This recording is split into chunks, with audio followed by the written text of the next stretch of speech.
Hi, everybody. If you guys can hear me, we're just getting logged on. Today we have special guest Kristy Kelly with us, so just bear with us. Well, you may catch the two of us chit-chatting and all of that stuff. I do have the dog with me today, so we might get some snoring later. Just be aware. Be aware you might get some snoring. She did pick her head up and look at me when I said that, like, are you talking to me? So you never know with her what we're going to get.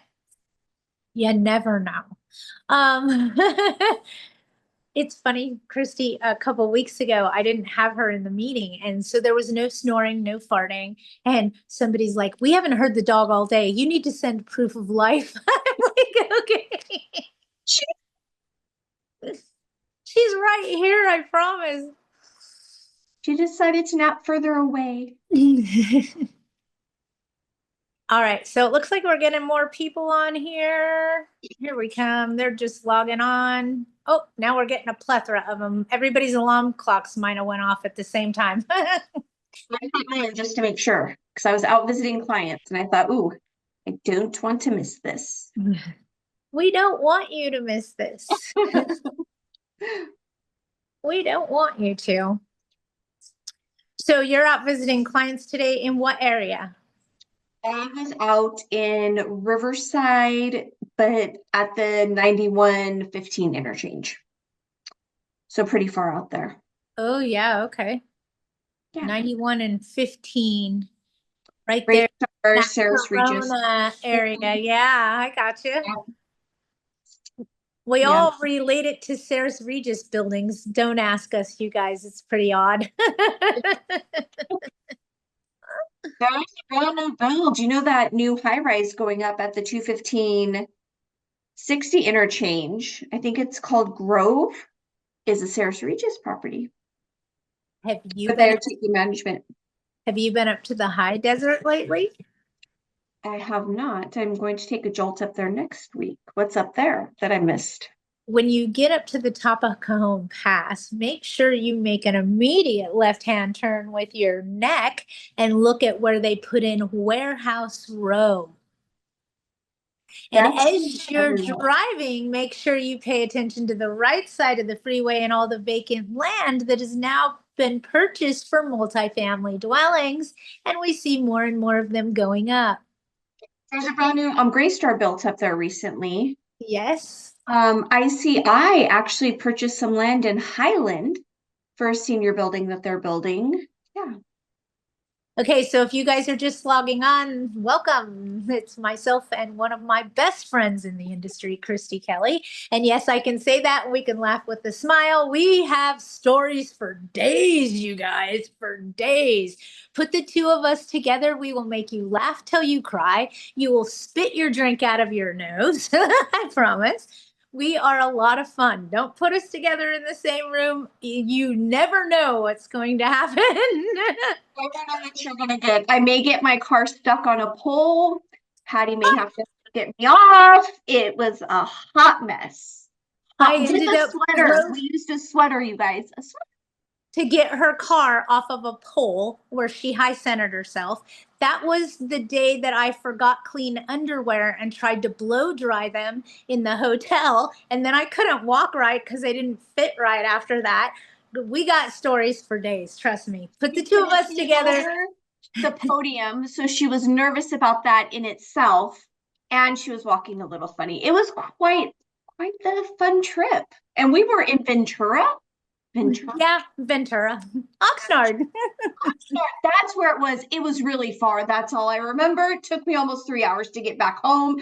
And I went through some scary area that I thought if my car broke down, I was going to be on 2020.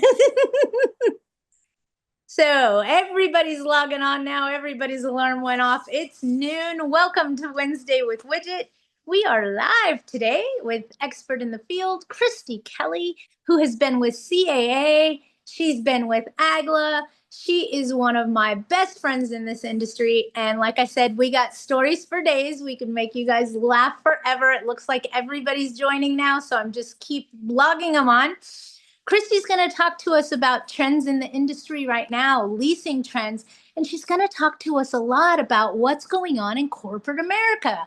Patty, why do we want to know about corporate America? Because they're the ones setting the standards. They're the ones giving away free rent, and $500 security deposit moves you in. So we want to pay attention to what we're doing so we can be comparable just underneath them so that we're still running the race and not running our heads into the wall. And like I said, Christy's one of my friends in the industry, so she kind of says it like I do. So no sugarcoating here, not at Widget's way. We say what we want.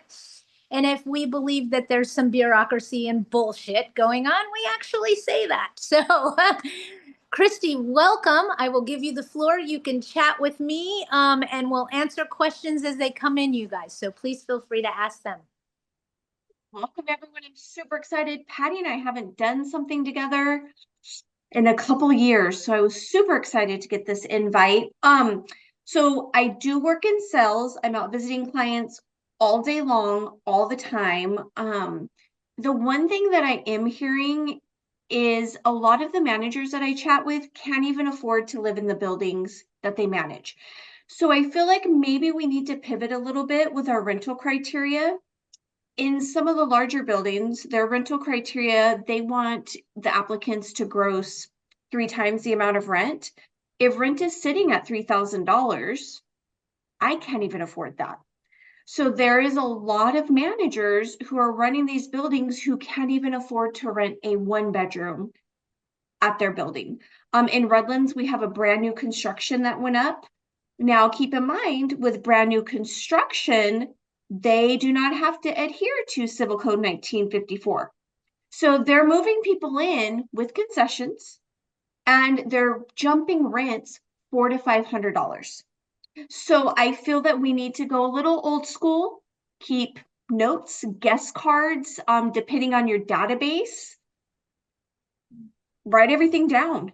Who came to visit your community and did they lease at a lease up where they're giving away the farm, so you missed out on that opportunity? Trust me, when that lease comes for renewal and they get a $500 increase, I don't know about you, but I can't afford a $500 a month increase. Let's chat about concessions. Now, I visited a property today that wait. Concessions are move-in incentives. Remember, concessions is an industry that's used terminology in the industry. So we're talking about move-in specials. Go ahead, Christy. Move-in specials. I have a lease up that's giving away 2 months free.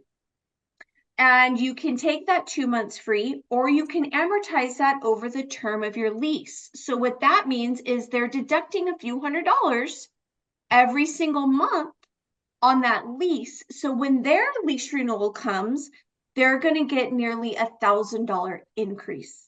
Not only that, but we're back to the look-in lease where there's 0 deposit or maybe a $500 deposit. So there's a lot of interesting things happening out there right now. The one thing that concerns me about these types of concessions is I was an on-site manager in the early 2000s during the recession. I don't know how many of you remember that, but even CNN did a special and they said, negotiate with your managers. We can't negotiate. We have to adhere to fair housing. However, it was very, very touch and go. I had a property, I was in Colton, I had a property down the street that every Craigslist ad I put on, this property lowered their rents by $10.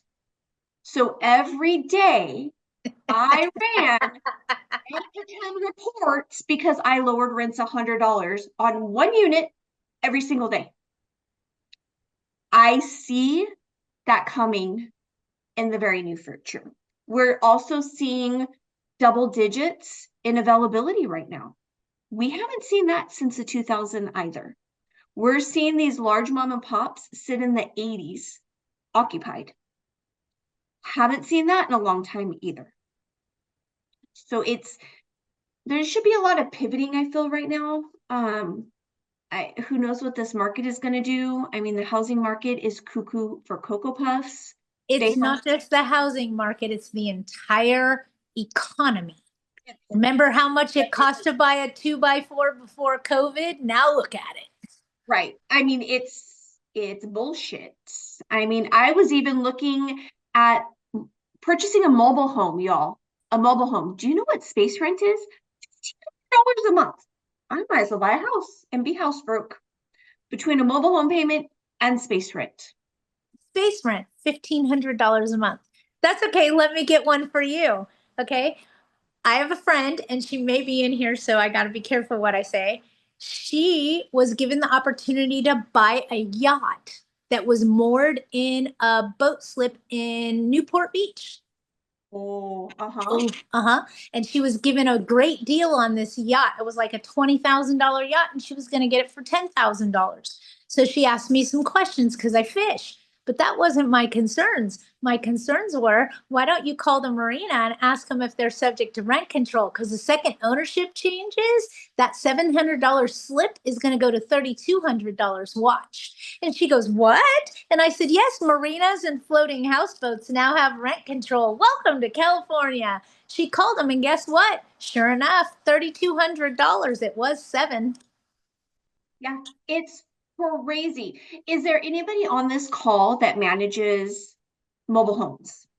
Let me look and see. I don't know. We may have somebody that owns someone. Somebody has a question. Anyone heard of some nonprofit in Berkeley calling every landlord asking if they take Section 8, and if the landlord says no, they haul you into mediation? Most likely. Christy, tell us about your experience with fair housing, please, and where you sit on the board. I do sit on the planning committee for the Riverside County Fair Housing Conference annually. And the violations that still come in, you guys, are baffling to me. Absolutely baffling. Section 8, that bill passed 5 years ago, Patty. How many years ago now? Maybe Yeah, even 5. about 5 years ago. And there's a gray area. There's a gray area. But here's the thing. Treat everybody equally and fair. If somebody calls and asks if you accept Section 8, yes, if they qualify. You keep it simple, stupid, as Patty says. Kiss, you guys, kiss everybody. Not just what I say, kiss them. Kiss them. Because I will tell you, people are horrible. People Humans are batshit crazy. Are batshit crazy. I accept Section 8. However, I only write 10-month leases. In other words, you're not interested in a term for time. Good call. Love it. Love it. I don't even think anybody should sign a lease anymore. I think everybody should be month to month to protect your assets.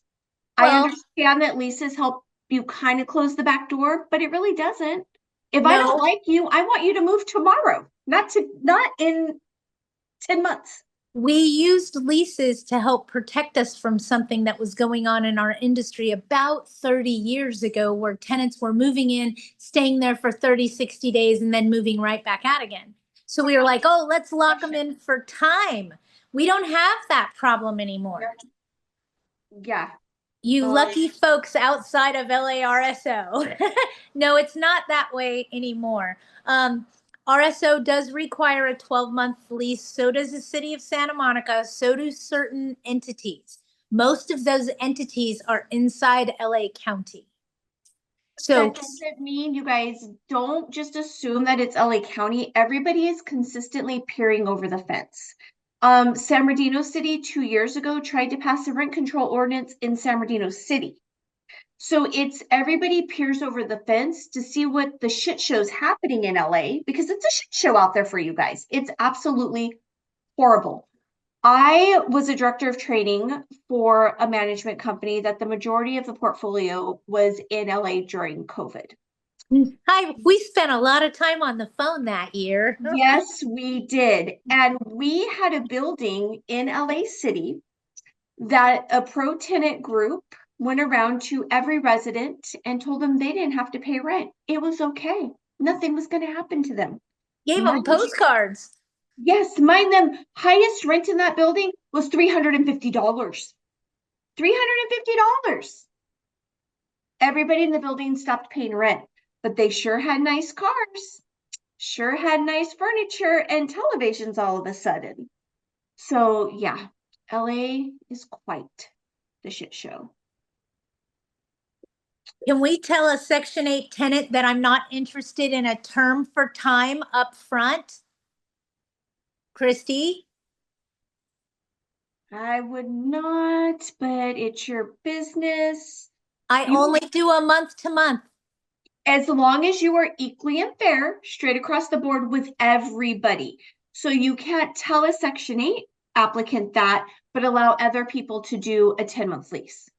Just remember, in order to stay off the fair housing spotlight, stay equally and fair straight across the board.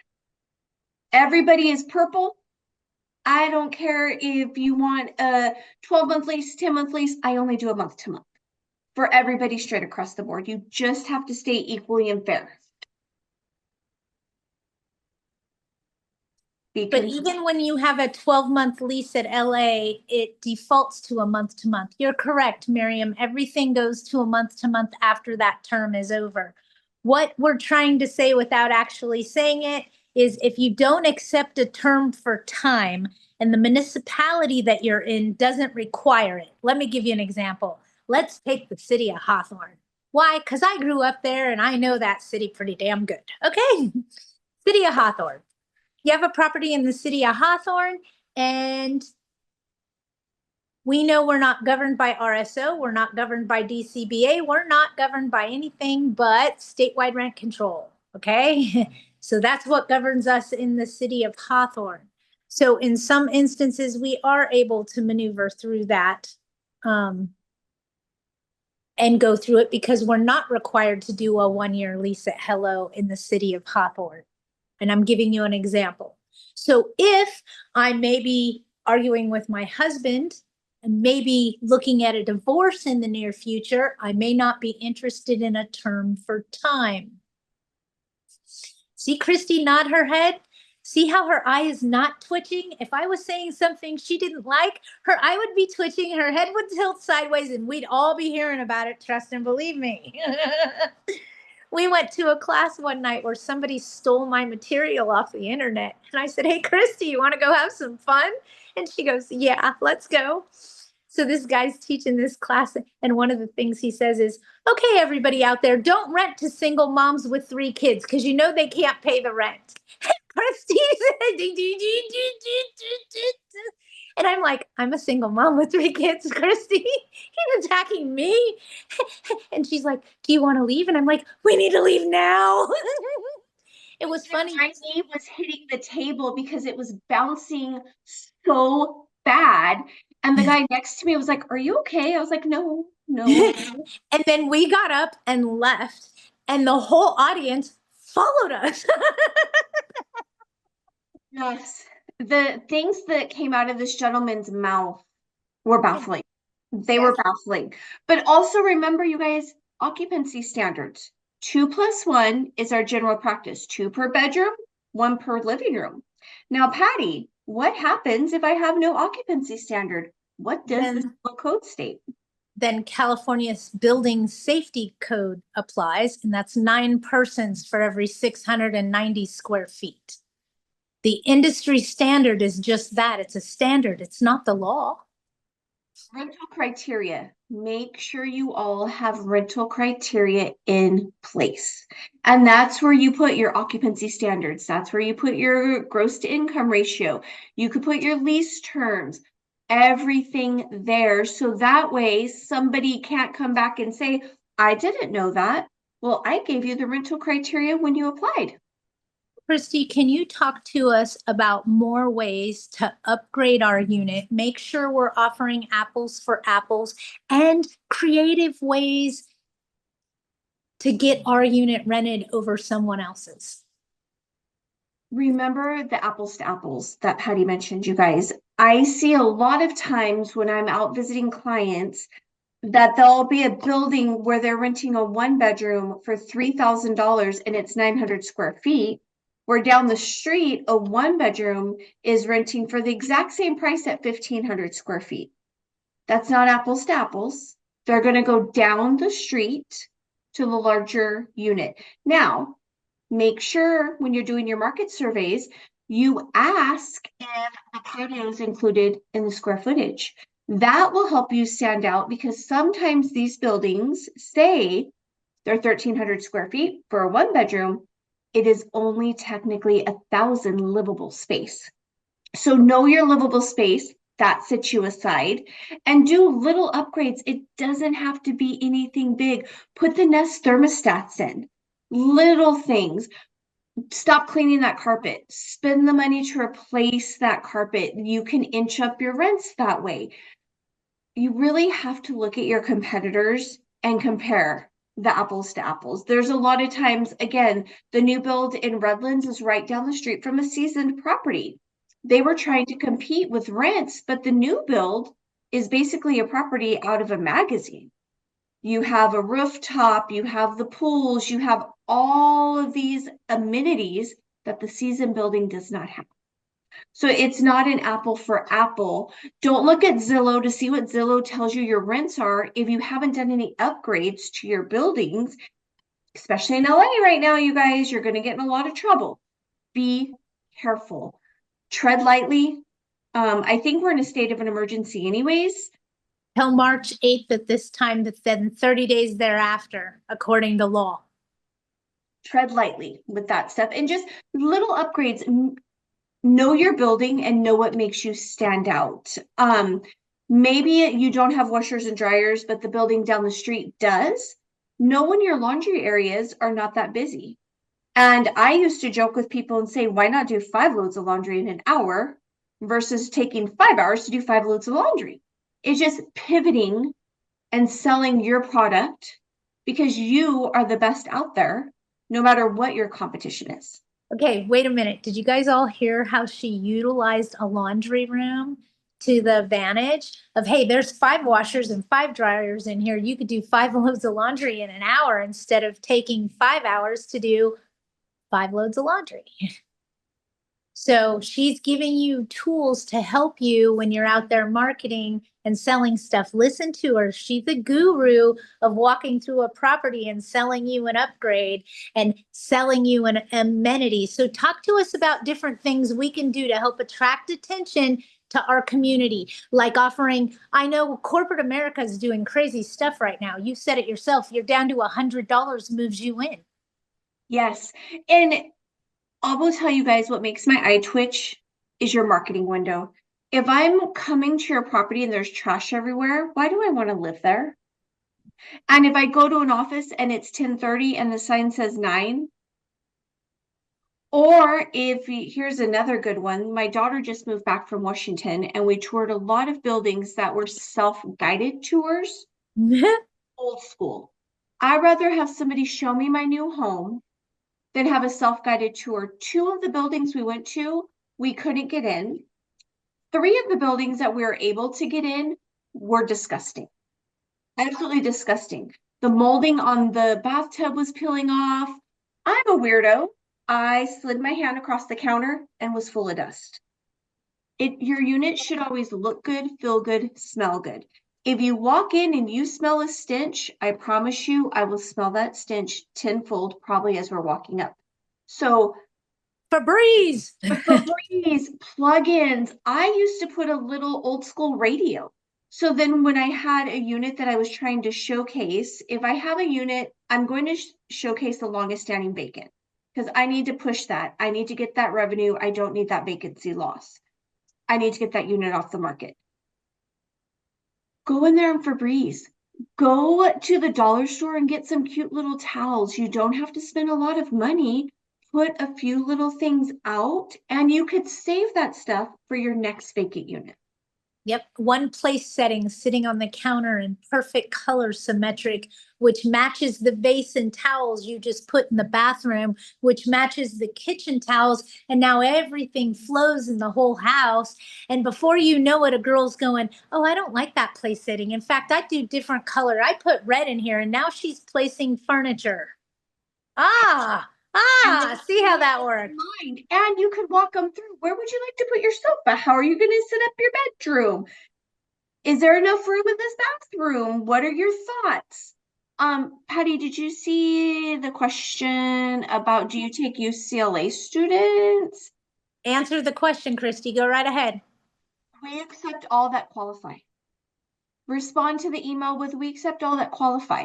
Now, I will tell you guys, fair housing is an amazing group of individuals, but the violations that they see on a day-to-day basis are absurd. Absurd. So by ignoring them, it's not a good idea because they could say that you passed them up. They sent you an email at 4:28. They were interested. You toured somebody at 9:30 and they leased the apartment, but my email came in early because it was date and time stamped. So that's the other thing to be mindful of. How do you work your applications? General practice is we do them first come, first serve. Are you working your applications best qualified? Stay equally and fair and out of the weeds with that. Patty, what do you think? Recommend first come, first serve. I stand by first come, first serve. I don't want to do best and most qualified. It makes you the most exposed to discriminatory practices. And I'll tell you guys this, Christy and I have been doing first come, first serve for 20 years. Welcome to the law. Hey, our good business practice became the law. Go figure. And what about all these laws, you guys? These laws are because of bad actors. And I will use myself as an example right now. Christy's got her own shit show going on.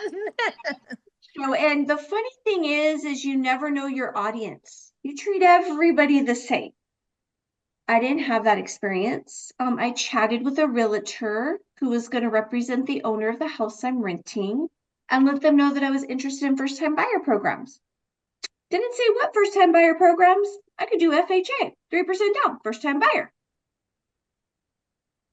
She stated to me that they don't accept first-time buyer programs, they take too long. So I just educated her, coming from fair housing. Typically, those individuals that utilize those programs are minorities or single women, and how it could be considered discriminatory. They took it a bit further and decided not to represent the owner of the house in the rental agreement. Retaliation. Be careful, you guys. And when I was talking to my colleagues at Fair Housing, we see it all the time. We have people walk into the Fair Housing office all the time. I think I was just discriminated against. Why? There's a for rent sign out front. And when I called and said I was standing out front, I wanted to view the unit, I saw somebody peek out the window and say, oh, sorry, it's rented. My friend called, same spot. Oh yeah, come in and look at it. It happens all the time. But when it happens to you, it is interesting, frustrating. So please, equally and fair straight across the board. And we got some questions coming in. What if first come, first served, but with a caveat about who wants it first? There can be no caveats. And then here's the next one. I have someone who wants a vacant unit March 10th, but it's available now. That's a business decision. It's a business decision, but what does your rental criteria state? Does your rental criteria state that vacant units must be occupied within 14 days of application? Oh, you guys just hear that from Christy? Say it again, Christy, because you talk fast like I do. In your rental criteria, remember when I said that was your foundation earlier? In your rental criteria, if it states a unit is vacant, if a unit is vacant, it must be occupied within 14 days of application. Of approval. Of approval. And please approve those applications in 72 hours. Don't wait for 2 weeks to approve an application. I'm going to start reading you the questions, okay? Can a landlord charge tenants for appliance repairs due to excessive use because the family keeps growing? This is in the county of San Diego. Original lease was signed with 7 family members, and it has grown to 10. We're getting multiple calls for repairs. Did you provide the appliances with the unit? And does it state in the rental agreement that you will maintain those appliances? And what does it say about unauthorized occupants? Or did they have children? And what you're talking about is protected classes, because children are a protected class in the state of California. That is us saying right on the nose, you got it. Yes. Okay, next question. Does the 2 people per bedroom include infants? Let's say that out loud. Does 2 people per bedroom include infants? Yes, infants are people. And We that's have, for your status. yes, Careful. yes. That's why we don't say 2 adults. That's why we don't define children. We say 2 persons per bedroom, 1 on the couch. We have a 2-bedroom home with a couple in 1 bed and a couple and an infant in the 2nd bed and 2 parents in the living room. So we have 8 bodies in a 2-bedroom, 1-bath home. Not ready to evict because they pay. Just curious. It seems like everyone's crowding like sardine cans. Absolutely. And in the event of a fire, how do they all get out?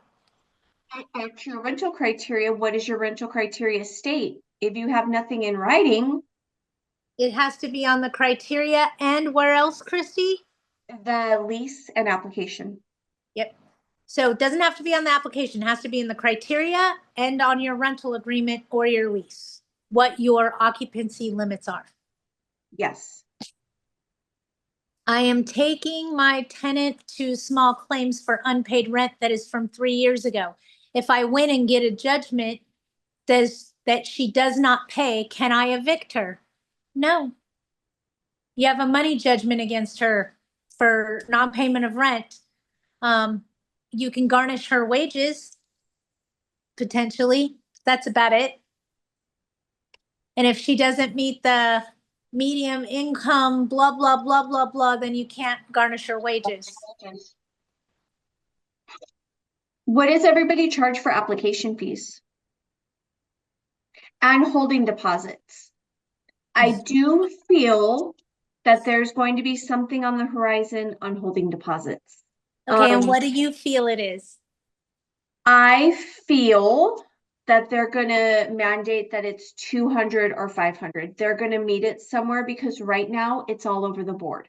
Some people ask for a holding deposit of 100. Some people ask 400. Some people ask 200. Some people ask 500. And I will tell you, it was a San Bernardino County sheriff who brought this up to Miss Rose Mays with Riverside County Fair Housing. Once something is on Miss Rose Mays's radar, it'll come. We both know where that's going. It'll come to fruition. She is a little firecracker. If you have not met her, she is the most amazing person in the world. And she really lobbies for all of our rights. And it was a good point that he made. He spent $1,000 in a week applying for units because it was all over the board. I wouldn't have done it. Outside of corporate America, we take holding deposits down here in my land once an application is approved. When it's approved, I take the full security deposit amount as the holding deposit. So what Christy's talking about is where you go apply for an apartment community and they want a holding deposit of $500 or $200 for them to hold that while they process your application. It is completely refundable in the event you don't qualify, or in the event you do, it then gets applied to your security deposit amount. So it works the same way you and I do a holding deposit, just for apartment communities, they do it when they take the application. I don't. Okay, we don't want to, because in our world down here, if we accept money, we agree to rent to them. So we got to be careful. They have corporate attorneys. We don't. Okay. Let me come back down here to the normal, because up here it's too much. People can't afford that. It's not working. It's a broken system. Okay, AOA charges $17 to run a credit report. I charge $9 for processing, $25 total. $500 for holding fee, $46 for application fee, just to get your questions. In Lake Elsinore, tenant reported broken windows. The unit was in good habitable condition when the tenant moved in. Now the tenant wants the owner to pay for the broken window because it's too cold for them. They did not provide information on how the window got broken, nor did they provide, is the owner required to fix the window? Well, let's talk about this real quick. Is the glass still there? Right, Christy? That's where our heads are going. And the reason why our heads are nodding like this and going, is the glass still there? Because the guy that comes and fixes it can tell you whether it was broken from the outside in or the inside out. And if it was broken from the inside out, who's paying for it? But the owner needs to fix it up front and then bill back the resident. Because it's a habitability issue. You need to fix it right away and then bill that expense back to the resident. Now, if there was a freak thing where some kids were driving by and threw a baseball and broke the window, that's not the tenant's fault. That's a freak thing. Okay, don't put that on the tenant. I know it shouldn't be the owner's fault either, but the reality is we're the owner, we absorbed the BS, right? So we got to be careful with that. If you guys have fair housing questions, you have the guru in front of you. Now is a good time to ask. I just don't want to tie her up. I know she has everything. It is in the back of the property. I recommend fixing it and then figure out who's responsible for it later. It is a habitability issue. And with the rains coming, there's other issues that you may have to deal with if the window is not properly fixed. What if the tenant does not pay for the chargeback? You can add it to their ledger, but you can sue them in small. Wait, hold on. If you add it to their ledger and want to charge them when they move out, make sure you take photos of the damages so that you can charge them at move out. Otherwise, you're not going to be able to. So anything that happens during the tenancy that caused damage that they want to take out of their deposit when they leave, you have to document with photos under the new law. Okay, so don't forget you need photo documentation to deduct it from the deposit. And then we had another question coming behind it. What if the tenant doesn't pay for the chargeback? You could sue them in small claims and attempt to garnish their wages, but I'm learning very quickly that we're losing our teeth. Process of law is not prevailing. Promise to pay the payment arrangements. Say that one more time, Christy. Set up a promise to pay and arrange payment arrangements. Maybe they get paid every 2 weeks and they pay you $10 every 2 weeks until it's paid in full. $20. I don't know about you guys, but I can go to Starbucks and spend $10.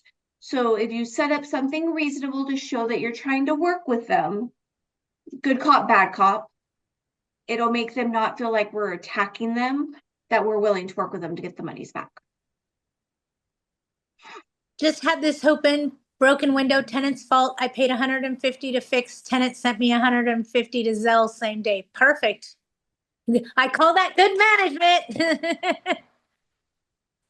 Remember, if we treat them respectfully, they're going to treat our property respectfully. If we're complete jerks to them, they're going to be complete jerks to us. And they're not going to care for our buildings the way we care for our buildings. So kill them with kindness. You can attract more bees with honey than anything. Get on here and bitch and scream all you want, but don't do it in front of them. Because we're Disneyland characters, not villains.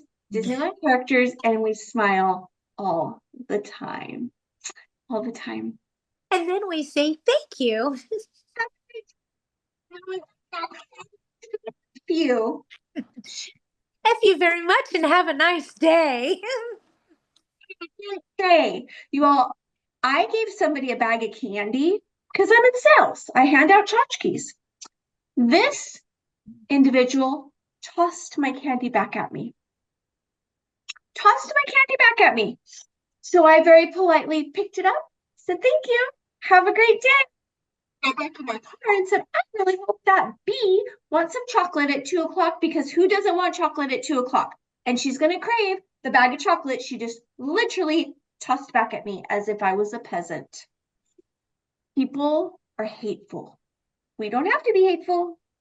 Kill them with kindness and a smile. Yes, your rent increase stands. Yes, sorry. It's a business we're operating here. Here to run a business, not a charity. Yeah. I have bills to pay, have our mortgages. And then, Christy, can you please tell us a really good line for a tenant that is just nagging and complaining and they're not happy living there and they're just going on and on and on and you're chasing ghosts trying to make them happy, but there is nothing there. They're just nah, nah, nah, nah, nah. What is a good thing to say to them? I am so sorry you're unhappy in your home. When would you like to move? Because Fair as housing, soon as you fair ask, housing, folks. Fair housing. Got it? yeah, when would you like to move? It's Did pretty you want to give me a 30-day notice today? And the other thing is, remember when people owe you rent? Well, I don't have money to pay. I don't want to be evicted. When would you like to move? The sooner you get out, the better. Yep, your Riverside County property tenant has to live. Go ahead, go, Christy, go. Look, she's doing her now. Paying for a tenant's Airbnb, going to pay for food, even though the Airbnb has a kitchen. Nope. Nope. No, you're already paying for the Airbnb. Look at it this way. What the law says, just so you guys understand and what they're talking about, is if a tenant is displaced at no fault of their own. Example, a repair needs to be done in the property, okay? They live in a house. You have to now put them in a hotel. A hotel doesn't have a kitchen, right? Work with me here. Okay. A hotel also doesn't have laundry per se. So for reasonable accommodations, you must provide them reasonable accommodations. They have to have a place to eat and a place to do laundry. If you don't provide that in a hotel, then you must reimburse them for those expenses. When you provide them with an Airbnb, it has a full kitchen. So meal replacement isn't a requirement. They're able to cook there just like they would at home. It's reasonable. Also, if the Airbnb has a washer and dryer, you're not dealing with laundry expenses because it's a reasonable accommodation. It's reasonable. So it would just be the Airbnb expense. And you can't charge them rent while they're out of their house unless you provide them a reasonable accommodation. There's a question, what if they respond with it's not that easy to end up and move? You're right. That's why I'm asking you to give me a day. What day would you like to move? We're not forcing them. We're asking them, what day would you like to move? You tell me. You can even put it in writing and bring it to my office. I would like you to be happy in your home. You're not happy in this home. I wish you well in your new home. And see that smile, you guys? That's Christy making plastic face. We've talked about that before. That's her making plastic face, no reactions. We're not going at the tenant, okay? We're not walking in going, ew, what's that smell?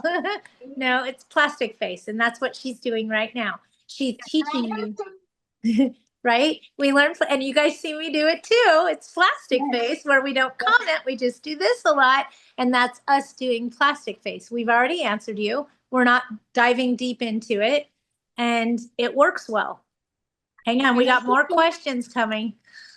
I'm having a tenant that keeps claiming there's mold in the unit. She's been doing this for over 5 years. I've hired certified mold inspectors and they found nothing. What do I do? I'm sorry you're unhappy in your unit and you feel that it has mold. When would you like to move? You've been dealing with it for 5 years. Move them out. Move on to the next. Bullshit in, bullshit out, guys. Bullshit out. Okay, here's your next one.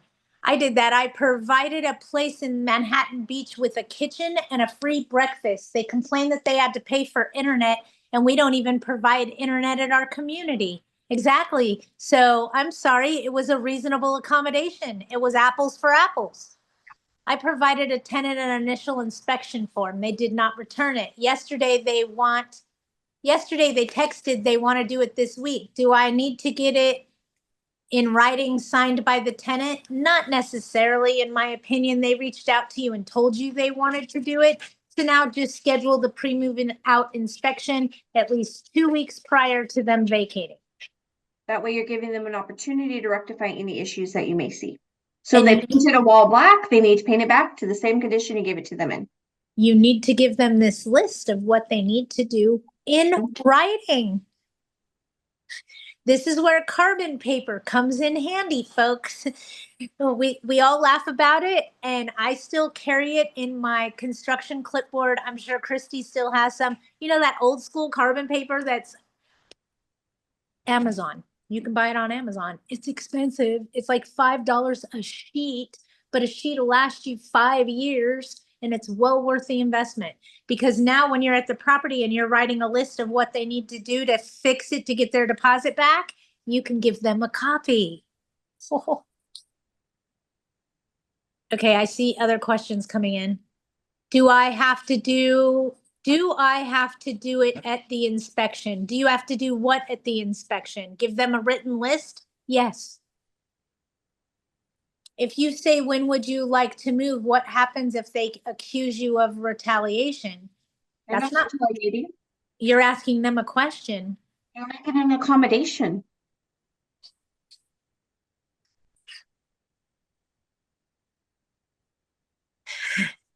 And if you do it with a smile, they shouldn't think you're retaliating. No, because you're genuine. You want them to be happy in their home, and they're not happy in that home. So you wish them well in their new home. Absolutely. When would they like to move? And then Christy is a great resource. I'm sure she'll tell us her email address. If you guys have questions, you can always email her. And she she sits on the planning committee at Riverside. So, I mean, hello. I'll type it in the chat for everybody. No worries. And then can you do us a favor and come back and see us in March and remind us about April's fair housing in Riverside? Because this year I'm attending. Yes, actually, I will give you the dates right now. You guys remember how I always say we need to do one fair housing class a year? There's Christy Kelly's email address, you guys, so you can email her with your questions. It is a perfect time to do your fair housing class. There's breakout sessions. It's all day. They feed you lunch. They feed you breakfast and lunch. It is, I'm going. It is something you will remember. I took a class several years ago, and Christy looked at me and said, "Oh, you're going to have fun in this one, little girl." And I looked at her and went, "Huh?" And I was like, "Okay, whatever." Well, it was taught by the prosecuting attorneys from HUD. I pissed one of them off when I made plastic face and went, "Hmm." And she took that as a sign of aggression towards me and slammed her hands down on the desk and put her finger in my face and said, "I'm coming for you. And in my interrogatories, I'm going to seize the books and records on everything you own." And in that moment, I realized, oh, that's how they do that. That's awesome. Because I learned something. So, of course, my face went from to, oh, I learned something. You have my attention. I didn't know that's how they got your books and records. So now I'm taking notes. When I got back to the law firm I worked for, I walked in and handed them 7 pages of the enemy's playbook. They're like, "How did you get this?" I'm like, took a fair housing class. They're amazing people. They deal with this all the time. So the this year's event is going to be Wednesday, April 16th, and it is going to be at Riverside Convention Center. Our keynote speaker is Kevin Kish, a civil rights attorney. So it's really an amazing event, you guys. I will get the link and send it to you. Okay, we have more questions, so hang on. And we see it coming through. When's the class? Can we run a credit check on a Section 8 tenant and say it's used for rental history? No.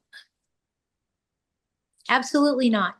Which fair housing class do we take? From Riverside Fair Housing, I think they have a beginner class, an intermediate class, and an advanced class. Is that correct, Christy?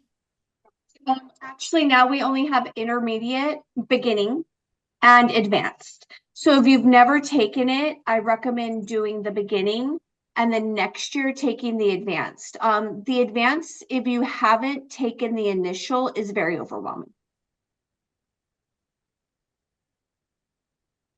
And Julia, you'd be fine with the advanced. Don't take the beginning because you understand the fundamentals of fair housing, why it was initiated. Christy, do you have any news for us on the name change? Oh, I do not. I know Okay. it changed, but I don't have all of the. I know it's the Department of Civil Rights now. That's why you're dealing with civil rights attorneys teaching the class. Got it? Okay. I had some tenants that moved out without an eviction. However, they did not pay the rent for the previous month. They left the unit in very clean condition. They did not give me a letter of intent of vacating. They sent me a text saying that they were gone and that I should accept the fact that I still have their security deposit. What should I do next? Miriam, pick and choose your battles, baby. They're Because gone. they're gone. That's number one. And I know you're in LA County and they're gone. So yeehaw, keep the deposit as their last month's rent. And I would do the disposition of security deposit to cover your asset with paper. Christy's nodding her head yes. Within the 21 days and make bygones be bygones. If you really want to push it to them, you could go for an additional 30 days for them not giving you a 30-day notice because I know your rental agreement says that. That way they leave owing you money and it's not just equal. And then I wouldn't pursue collecting it from them. It's just not worth it, not in LA County. Oh, look, the housing conference is in there. Sign up, you guys. Yay, that was my next question. I did a ton when I worked at corporate. Yeah, you don't need to do basics, Julie. I knew you were going to ask. That's why I said that. I'm still pondering asking the dog bite ongoing lawsuit to pay for my insurance doubling. Talk to Christy about this, okay? She'll help you. I'm still pondering asking the dog bite ongoing lawsuit tenant. So tenant's dog bit somebody, there's an ongoing lawsuit, okay? To pay for my insurance doubling. My original insurance was $700. After much denial and agony, I finally found insurance for $1,500. I really want to charge the difference to the tenant. I think he would pay it, but I don't know if this would be legal. I doubt it. I'm doing it unless you say no. I can't do a regular rent increase to pay for this crazy insurance premium. So the tenant's dog bit someone and caused financial burden on the landlord and they had to pay for a higher insurance. Agreed, Christy? I think Did the tenant have renter's insurance? no. Maybe that's something we put in the rental criteria that everybody needs to have renter's insurance. It was in there.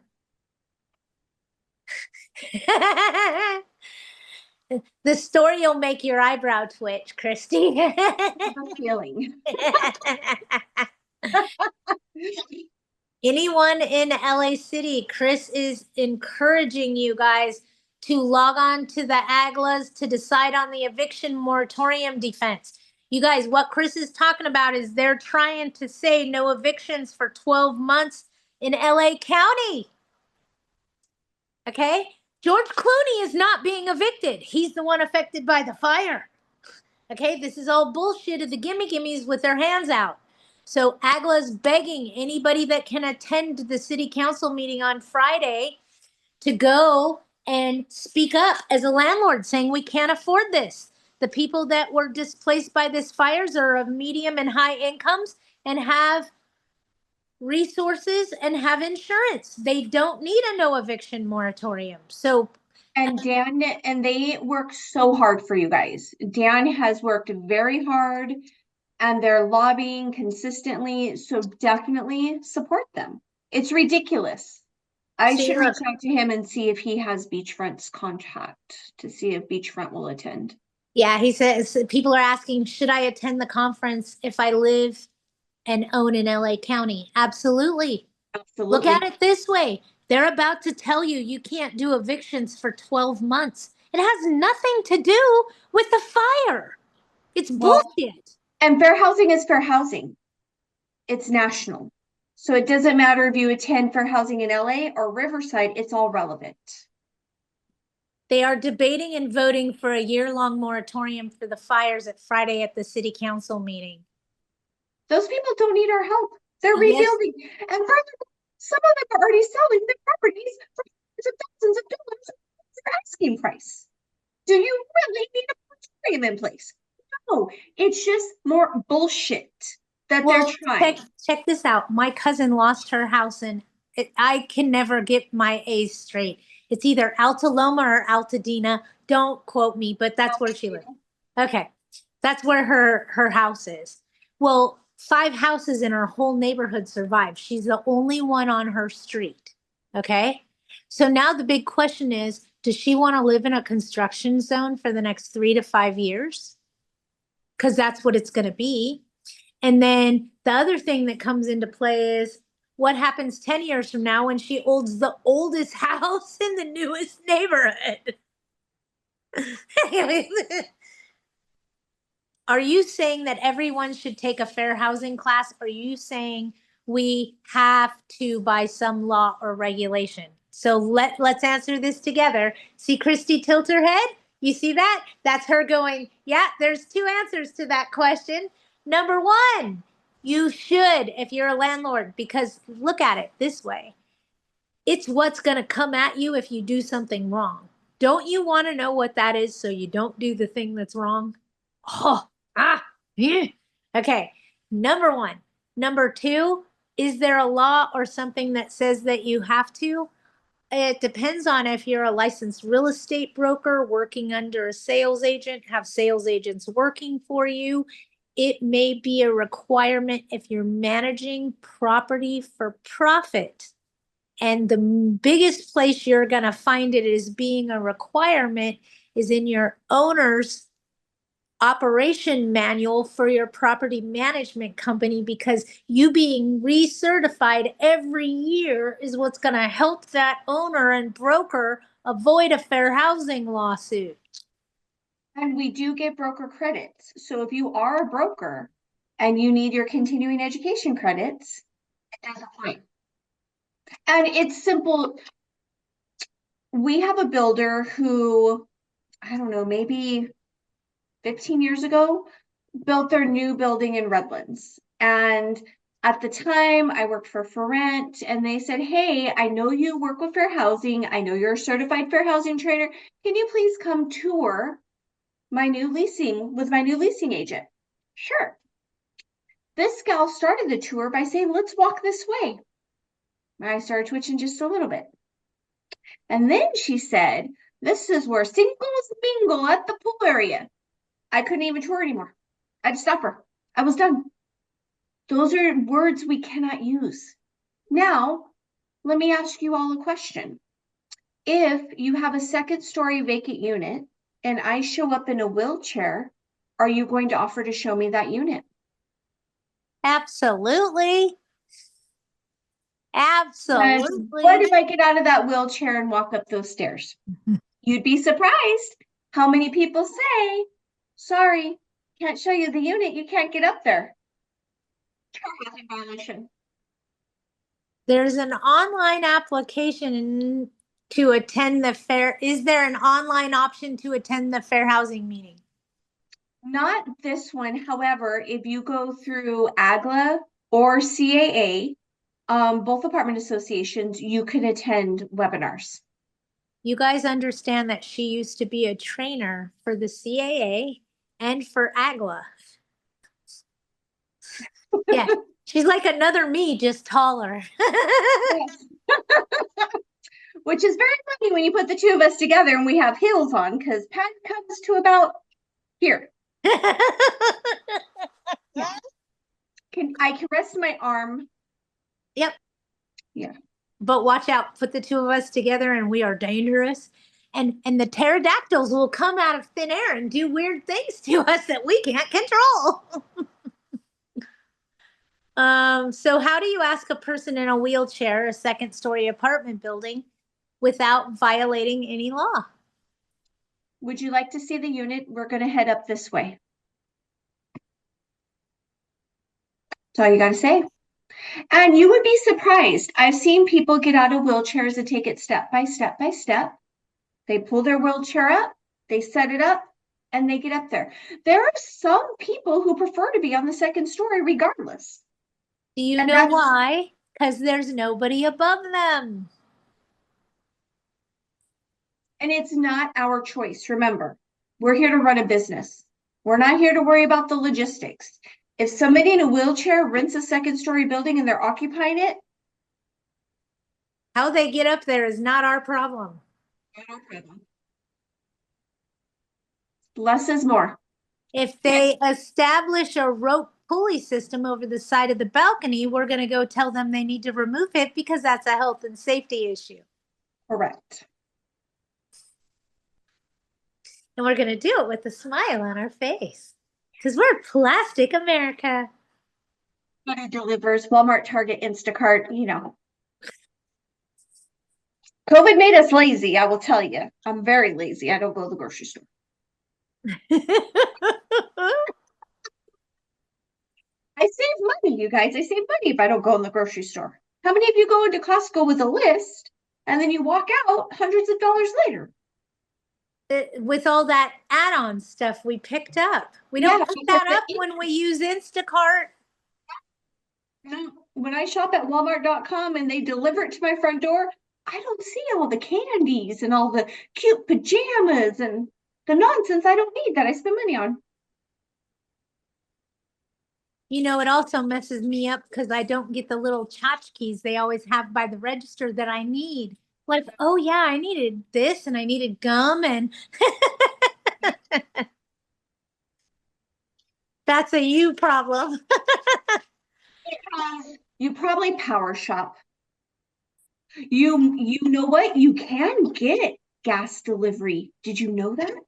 You can get gas delivered. It costs a bit more, but I'm not that lazy. You can get gas delivery from AAA when you run out. Actually, I have a friend, they're not in California yet. They live back east and they do have gas deliveries out there now. Because her husband said, you're going to have to take your car to get gas. And she said, I'm not going to. I'm going to have it delivered. And he called her bullshit card and he came home and her gas tank was full and she didn't leave the house. See, and I think that we need to reverse the country the other direction and teach them how to bake a loaf of bread. Can you imagine? People might actually be able to feed themselves. I mean, I have chickens in the backyard, guys. I get out there and get them eggs because I'm not paying for eggs, right? All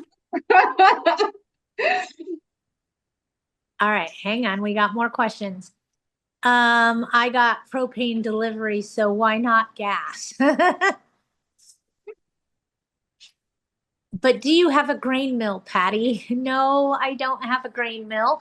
But what I mean is, I'd like to teach people that don't know how to bake a loaf of bread or how to, because there's whole generations that don't know how. There's entire generations that my daughter could not bake you a loaf of bread if her hair was on fire. Okay? She could Google it on her cell phone. I think we need to get back to She basics. could YouTube it. What happened to the joy of cooking and opening the cookbook and learning that way? So that's all we're saying is we want to teach people some of the fundamental basics. And I get you. I know that people need to have the flour and the yeast to make the bread. I get that. But I'd like to teach them how so they know how to do things for themselves. Mm-hmm. Yes, grain does keep for years. Flour goes bad. Well, you could get weevils in it, you know. Weevils wobble, but we don't fall down. Sorry. Remember when you're little, you had to look in your cereal boxes because if it was open too long, you may have a guest on your spoon. Sorry. Myself, guys, I'm dating myself. Well, yeah, and you can tell how bougie we grew up. Bougie. My daughter eats cereal for snack. She has to have eggs for breakfast, and then cereal is a snack. You could have cereal for dinner at my house. It just depends. Cereal for dinner all the time. I'm not cooking them for one.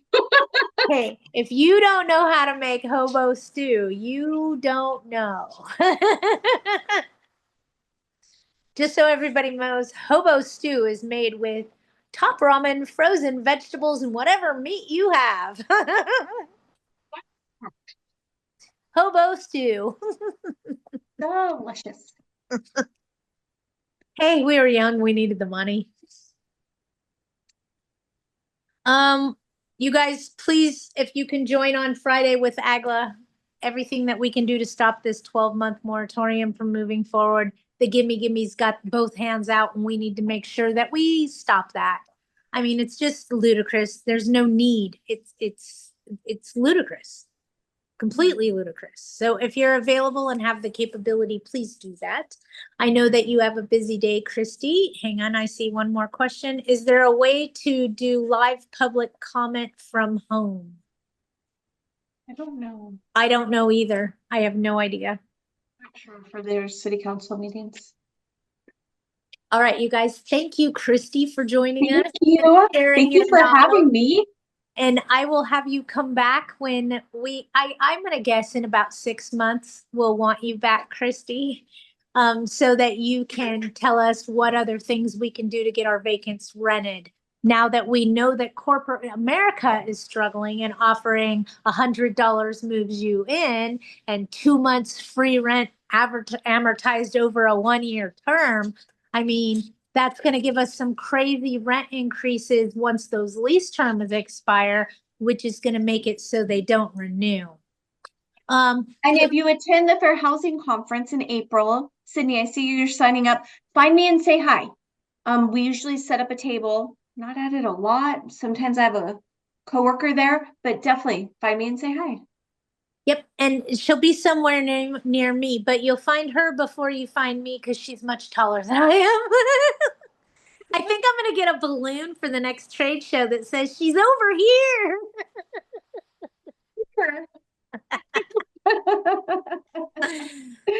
Will you be at the advanced one? Me? Yes. I won't sit in the beginner one. I'm not trying to gain business.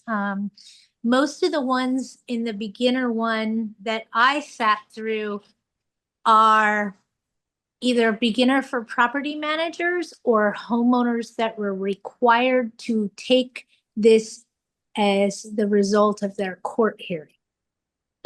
Okay, so a lot of intimidation tactics happen at these meetings because Christy's trying to keep her mouth shut because some of the attendees are there because it's court ordered. And Christy's trying to keep her mouth shut and nod her head.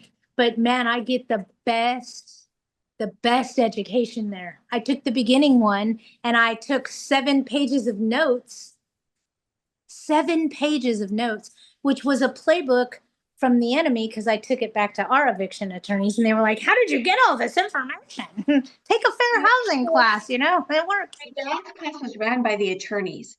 These 2 women are bulldogs, you guys. If you are getting sued and their names are on the run because they're amazing and they do this for a living. And again, the things that still happen in 2025 are baffling to me. In 2025, the fair housing violations are absurd. And it's funny because in the industry, I try to tell you guys all the time, you guys wouldn't rent to me. You wouldn't rent to Christy. Somebody did. They don't listen to me when I said I was an expert. They don't understand who her colleagues are. They don't. They don't know who's on speed dial. All right, you guys have a wonderful day. We will see you in April because I will be with Christy at the Fair Housing Conference in Riverside. Why do I say go to the Riverside one? They do a great job. It's an all-day event. They feed you. They entertain you during lunch. It's great. I even won something there. I don't remember what I won, but I won something. So, I mean, hey, you could win. Oh, new notebook. Yeah, I don't know.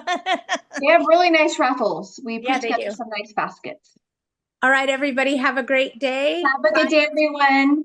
Thank you, everybody. Thank you, everyone. Bye. Bye.